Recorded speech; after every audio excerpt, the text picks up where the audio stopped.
Барлықтарыңызға сәлем. Бүгін мен сіздерге 9-10 формасындағы налоговый отчетты Kaspi Pay приложениясы арқылы қалай тапсыру керектігін айтатын боламын. Ең алдымен Kaspi Pay приложениясына кіреміз. Мына жерде астында налоги деген бөлім бар, соған өтеміз. Осы жерде міне налоговый отчеты деген жер бар. Ол жерде налоговый отчет по форме 9-10 деп көрсетіп қойған. Соны басамыз. Басқаннан кейін қарасаңыздар, за первое полугодие 2023 года. Сдайте отчет до 15 августа деп тұр, соның үстін басамыз. Сдача налогового отчета в Kaspi Pay деп тұр.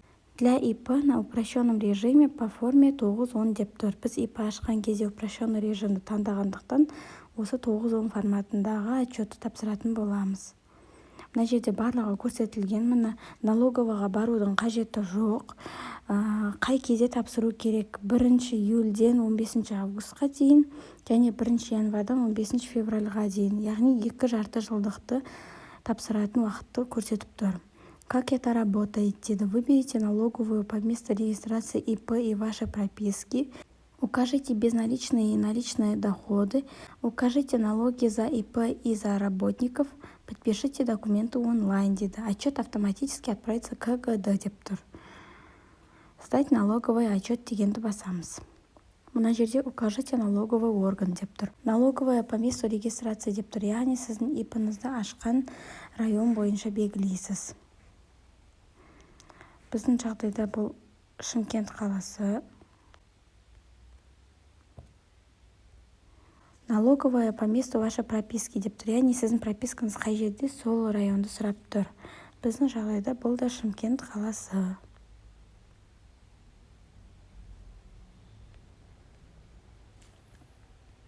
Продолжить батырмасын басамыз. Вы уверены, что правильно указали налоговые органы деп тұр. Егер сіз бұл жерде қате кететін болсаңыз, онда сіздің счетыңызды арестке қою мүмкін, потому что қарыз бар деп айту мүмкін да. Сол себепті осы жерді дұрыстап таңдауымыз керек. Да, уверен, продолжить деген батырманы басамыз. Міне, укажите безналичные доходы за полугодие деп тұр. Яғни бірінші жарты жылдықта ешқандай переводсыз сіздің Kaspi QR немесе удаленная оплата арқылы қабылдаған суммаңызды көрсет деп тұр. Біздің жағдайда доходы в Kaspi деген Kaspi магазин болғандықтан өзі автоматически мына жерде көрсетіп тұрады. Енді доходы в других банках дегенді қараймыз. Бұл жерде сіздерге басқа банктың счетына ақша түскен ба деп тұр. Примермен 1 миллион түсті деп белгілеп қоя салайық. Бұл мысал ғана тек. Болмаса белгілемейсіздер. Используйте TIS деген. Егер сіз TIS программасын қолдансаңыздар, галочка қоясыздар. Егер қолданбасаңыздар, қоймайсыздар. Продолжить батырмасын басамыз. Какая сумма из всех безналичных доходов относится к доходам в интернет-магазинах деп тұр. Бұл жерде уже перевод бойынша, яғни сіздің интернет-магазиніңізде қолданған доход бойынша сұрап тұр. Мына жерде де өзі автоматически көрсетіп тұр. 738 034 теңге деп. Соны жазамыз. Продолжить батырмасын басамыз. Доходы наличными за полугодие деп тұр. Бұл жерде рекасса ұрып, фискальный чек шығарған доходын жазылатын болады. Примермен бұл жерде жазылатын болса, 1 миллион деп қоя салыңыз. Егер болса, болмаса, бұнда да продолжить деп өткізесіздер. Укажите оплаченные налоги за себя как ИП за полугодие деп тұр. Мына жерде әр ай сайын төленетін 14 350 теңге жайлы сұрап тұр. Применить льготы дегенді басасыздар. Егер сіздердің жағдайларыңыз пенсионер болатын болса, инвалидная категория болатын болса, көпбалалы ана болатын болсаңыздар, немесе студент болатын болсаңыздар. Ал егер ешқандай жағдайға жатпайтын болсаңыздар, применить льготы дегенді баспайсыздар. Мына жерде обязательный пенсионный взносы деп тұр. Бұл жерде ең аз пенсионка 7000 теңге. Соны көрсететін боламыз. Мына жерде сұрап тұр. Барлық айға көрсете берейін ба деп галочка көрсетіп тұрды. Егер сіз барлық айда жаңағы төлеген болсаңыздар, көрсетесіздер. Ал егер барлық айда төленбеген болса, онда галочканы алып тастап, әрқайсысын жеке-жеке белгілеп шығасыздар. Мына жерде социальное отчисление деп тұр. Минимальная сумма за полугодие 14700 деп тұр, яғни 2450 теңге. Мұнда да жаңағы айтқанымдай, егер барлық айда төлеген болсаңыздар, галочканы қоясыздар, ал егер кейбір айлар төленбеген болса, онда галочка қоймай өздеріңіз жеке-жеке белгілеп шығасыздар. Взносы на медстрахование 29400 деп тұр, ол өзі автоматически есептеліп тұр, яғни 4900 теңгені қанша айға төлегеніңіз бойынша.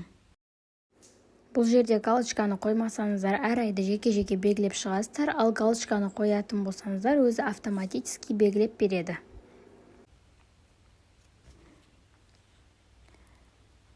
Болды, мінеке продолжить батырмасын басамыз.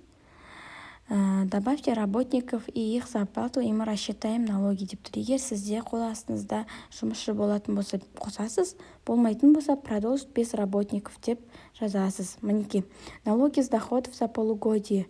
Если налоги еще не оплачены, то нужно оплатить их после сдачи отчета деп тұр. Егер жаңағы налогтарыңыз төленбеген болса, осы отчет тапсырғаннан кейін міндетті түрде төлеу керексіздер.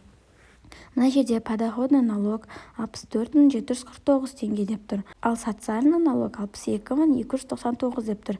Не себепті аз деп ойласаңыздар? Себебі бұл жерде жаңа сіздер 2450 теңге төледіңіздер ғой. Сол социальный налогтан азайтылып тұр. Бұл жерде аз көрсетіліп тұрған себебі сіздердің ай сайын 2450 теңге социальный отчисленияға төлеген суммаларыңыз осы социальный налогтан азайтылып тұрады. Продолжить батырмасын басамыз. И мына жерде барлығын дұрыстап тексеріп шығамыз. Барлығы дұрыстап жазылған ба, жазылмаған ба, мінеке. Жөндейтін жерлері болса, редактировать деген батырманы басып жөндейсіздер. Болмаса, барлығы дұрыс болатын болса, отправить отчет КГД деген батырманы басып, отчеттарыңызды жібересіздер.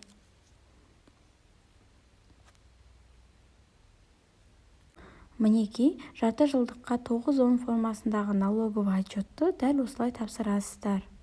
Барлықтарыңызға сәттілік. Айтылған ақпараттар ұнаған болса, мен YouTube каналыма тіркеліп, лайк басып, комментарий жазуды ұмытпаңыздар. Алда тағы да осындай пайдалы ақпараттармен бөлісіп отырамын.